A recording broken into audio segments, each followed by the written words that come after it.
Doug Engelbart, a visionary who invented the computer mouse and developed other technology that has transformed the way people work, play and communicate, died late Tuesday. He was 88. His death of acute kidney failure occurred at his home in Atherton, California, after a long battle with Alzheimer's disease, according to one of his daughters, Diana Engelbart Mangan.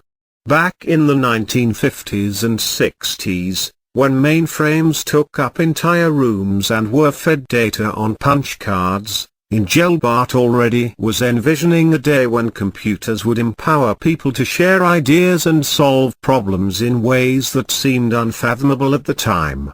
Engelbart considered his work to be all about augmenting human intellect, a mission that boiled down to making computers more intuitive to use. One of the biggest advances was the mouse, which he developed in the 1960s and patented in 1970. At the time, it was a wooden shell covering two metal wheels, an XY position indicator for a display system. Engelbart brought tremendous value to society, said Curtis R. Carlson, the CEO of SRI International, where Engelbart worked when it was still known as the Stanford Research Institute. We will miss his genius, warmth and charm. Doug's legacy is immense. Anyone in the world who uses a mouse or enjoys the productive benefits of a personal computer is indebted to him. The notion of operating the inside of a computer with a tool on the outside was way ahead of its time when Engelbart began working on it. The mouse didn't become commercially available until 1984, with the release of Apple's then revolutionary Macintosh, a prelude to future breakthroughs such as the iPhone and iPad. All of those devices were conceived by Apple co-founder Steve Jobs, who died in October 2011. Although Jobs' contributions to personal technology are far better known, Engelbart left an indelible mark, too. There are only a handful of people who were as influential, said Mark Webber, founder and curator of the Internet History program at the Computer History Museum, where Engelbart had been a fellow since 2005.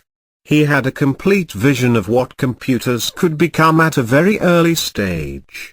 He was thinking about these things when computers were used just for calculations and number crunching. They weren't interactive at all, so it was pretty radical at the time. Engelbart conceived the computer mouse so early in the evolution of computers that he and his colleagues didn't profit much from it. The mouse patent had a 17-year lifespan, allowing the technology to pass into the public domain in 1987. That prevented Engelbart from collecting royalties on the mouse when it was in its widest use. At least 1 billion have been sold since the mid-1980s. Although computer mice remain prevalent, their usage is waning as people increasingly control smartphones and tablets in an even simpler way, by merely swiping their finger across a display screen. But the leap to touchscreen controls might not have been made if the mouse hadn't simplified computing in the first place. Among Engelbart's other key developments in computing, along with his colleagues at the Stanford Research Institute and his own lab, the Augmentation Research Center, was the use of multiple windows. Engelbart's lab also helped develop ARPANET, the government research network that led to the Internet. In a precursor to the dramatic presentations that Apple's Jobs became famous for, Engelbart dazzled the industry at a San Francisco computer conference in 1968. Working from his house with a homemade modem, he used his lab's elaborate new online system to illustrate his ideas to the audience, while his staff linked in from the lab. It was the first public demonstration of the mouse and video teleconferencing, and it prompted a standing ovation. Doug pioneered network computing technologies when it was not popular to do so. Sun Microsystems then CEO, Scott McNeely, said in 1997.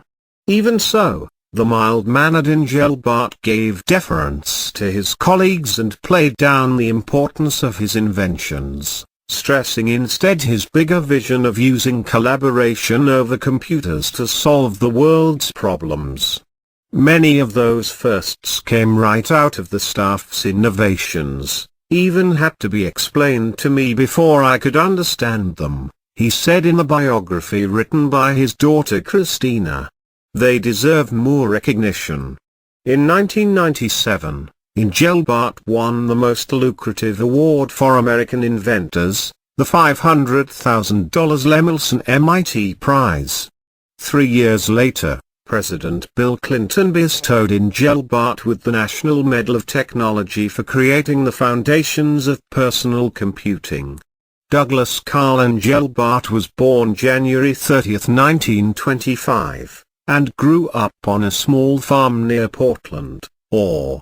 He studied electrical engineering at Oregon State University, taking 2 years off during World War II to serve as a Navy electronics and radar technician in the Philippines.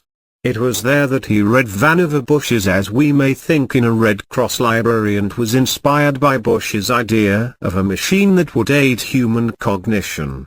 After the war, Engelbart worked as an electrical engineer for what is now NASA's Ames Research Center in Silicon Valley.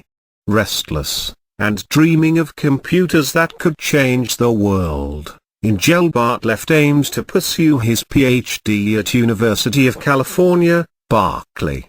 He earned his degree in 1955. But after joining the faculty, Engelbart was warned by a colleague that if he kept talking about his wild ideas he'd be an acting assistant professor forever. So he left for the research position at SRI. In 1990, Engelbart started the Bootstrap Institute, which researches ways to advance collaboration on complex problems. Engelbart is survived by his wife, Karen O'Leary Engelbart, his 4 children, Diana, Christina, Norman and Grada, and 9 grandchildren.